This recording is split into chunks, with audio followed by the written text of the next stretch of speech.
this comeback story is about way more than just me and my story. This is about the people who are just like me, who just need a little guidance and support. He tipped the scale at 346 pounds with high blood pressure and borderline diabetes. Well, after several failed attempts to lose the weight, it was the death of a friend the same age of obesity that motivated him to adopt a healthy lifestyle. But it was the documentation of his 140-pound weight loss journey that made him an inspiration to the almost 6 million viewers who watched him on YouTube.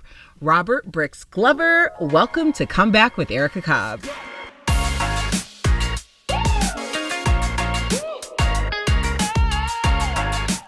Aside from the aesthetic look of your physique, what correlations did you make for your fitness journey with the overall comeback for your life?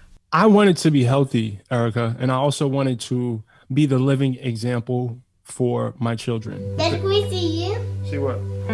How many pounds you are? Oh, big feet. You know, that was the initial thing that drove me to change my habits and to change my relationship with food. Like you mentioned, I was borderline diabetic. I had high blood pressure. The doctor literally looked me in my face and told me that I would die if I didn't change my lifestyle. So needless to say, after that conversation, and it took a few months, the light bulb went off for me and I decided to make a change slowly. I didn't stop failing at that point, but I did stop quitting. And it was all that made all the difference.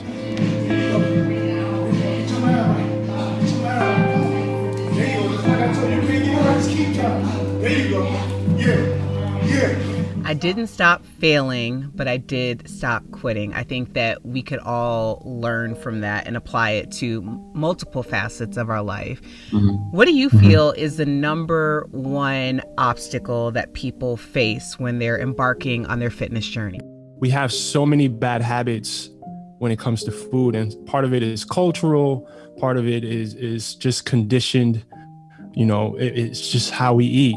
And food is also a coping mechanism for a lot of people, like I mentioned.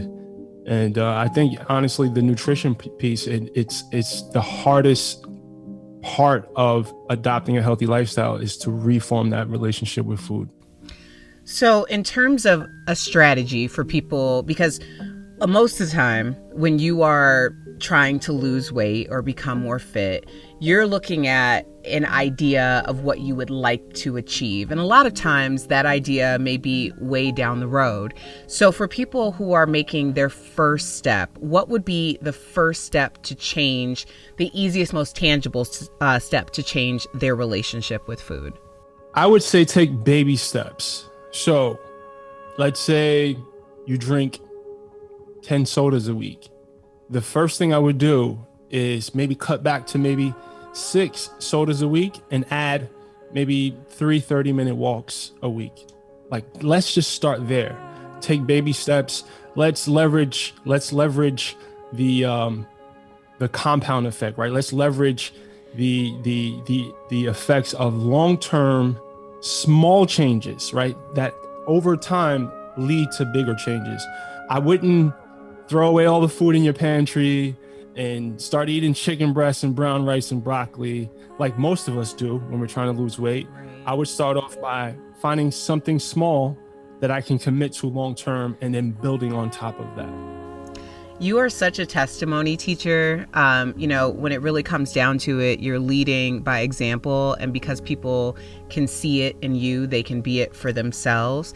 But when you posted your video of a long journey of your fitness journey, you posted that to really document it really for yourself, right? Mm-hmm. So what indication, or what was your first indication that this had become greater than you? So like you mentioned, it was an accountability thing for me. You know, that's why I started posting my journey online. And once I pulled myself out of that dark place, Erica, I wanted nothing more than to help other people do the same thing, right? It felt like I had an assignment attached to my life now, and I would be selfish if I didn't at least share what I did, right?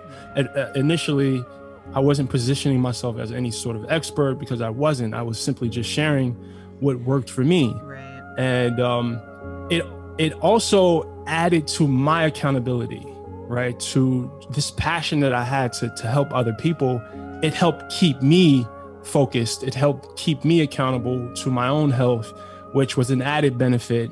And now, 8 years later, it's my obsession. It's my mission. It's my purpose. I love that. I love that. So you went viral, and you know, going viral is such a thing for people. What was that day like? So, Erica, when I post the video initially, I had no expectations of getting millions of views. I logged in a few days later, and I think the video had 100 and something thousand views, and I honestly didn't know what to make of it because I seen all of these comments. I was so overwhelmed. There were people asking me questions, and at the time, I'm thinking, I have to respond to every person, and I expended a lot of energy trying to engage with every person, and I started making videos answering it was just so overwhelming at first, but it also felt like it excited me, it motivated me, it also created these ideas for how I can use this to help people. It was a lot of emotions, and it was a lot of excitement around that, and it's still surreal when I think about it because that video changed my life, Erica. Like my entire business, my entire brand pretty much was started with that video. So yeah, it was a monumental moment for me. Come back, kids. Listen, I know that this is a very transitional time for so many of you, and the world has seemingly flipped upside down, but that is such a great opportunity for a comeback. So if you are someone who is in need of motivation, need of just a little bit of, he did it, I can do it too, follow my boy, Robert Brix Glover, Brix Fitness, because he is definitely the inspiration that you need today. So let him know one more time for the people in back where they can find you on social media.